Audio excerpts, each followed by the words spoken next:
We're talking about caste. So, let's get right to the heart of it. Is India's caste system just some relic of the past, something you read about in history class? Or is it still a defining feature of the present? A living, breathing part of modern India. It's a fascinating story, really, about what changes and what stays the same. So let's get into it. Okay, so to really get a grip on what caste means today, we gotta rewind, like way back. We need to look at the ancient blueprint, What was the original idea behind this system that's been around for something like 3,000 years? So if you look at the big picture, the classical model, you've got this concept called Varna. Think of it as a four-point division of society. You had the Brahmanas, they were the priests and scholars, then the Kshatriyas, the warriors and rulers, the Vaishyas, who were the merchants and traders, and the Shudras, the laborers. But, and this is a really big but, there was also a fifth group, the so-called Panchamas, who were completely outside this system. They were the outcasts. Now here's where it gets really interesting. While Varna is the big picture theory, it's not actually the word most people in India use for caste. The word you'll hear is jati. And jati? Well, that's a whole different ballgame. It's this super complex local system with literally thousands of different groups, or subcastes. So you're probably wondering, okay, how do Varna and Jati connect? It's a great question. The best way to think about it is like this. Varna is the broad four-part blueprint for the whole country. But Jati? That's the real, on-the-ground, lived experience. It's the local reality that changes from one place to the next. Varna's the theory. Jati is the practice. So over time, this system really solidified. It became, well, way more rigid. It wasn't flexible anymore. Suddenly, there were these very strict rules. First, your caste was decided the moment you were born. No changing it, no way. It also laid out strict rules for who you could marry. That's called endogyny. It even dictated rules about food. And, of course, it was traditionally tied to your job. The whole thing was based on this clear hierarchy all passed down from one generation to the next. And what was the logic holding this whole hierarchy together?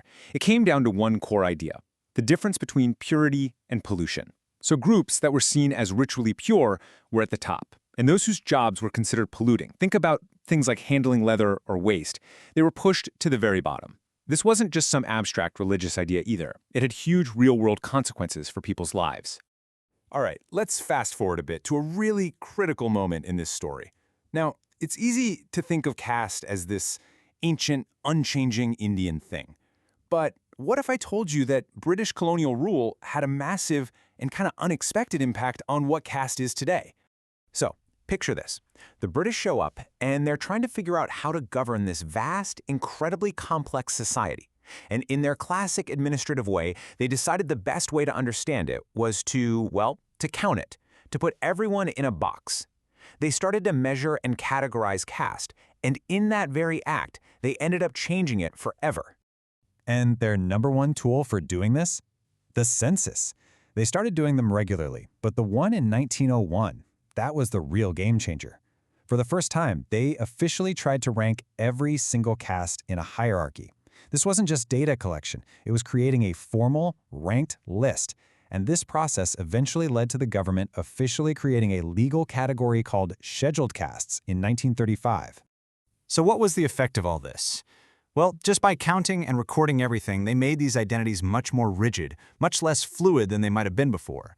It actually created this huge competition, where different groups started fighting to get a higher official rank in the census. A system that had some flexibility was suddenly being locked into place by paperwork. And that brings us to modern India, which is home to what you could call the Great Paradox.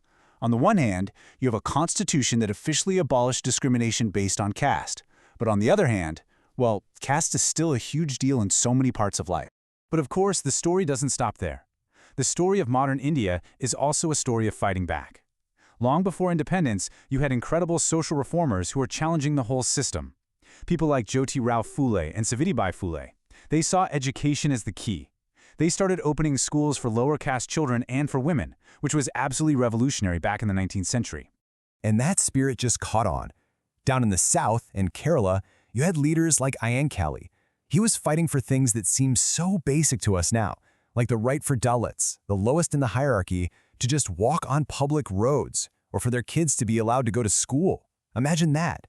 And right there in the same area, you had spiritual leaders like Sri Narayana Guru, who took on the system from a different angle. His message was simple, but so powerful. One caste, one religion, one God for all men. It was a radical call for unity. And all these different movements, they really paved the way for what India hoped to become as a new nation. So this is where we see that paradox play out so clearly today. You have the promise, right? The Constitution says caste discrimination is illegal. Big cities can sometimes blur the old lines, but then there's the reality. Caste is still a massive factor in who people vote for.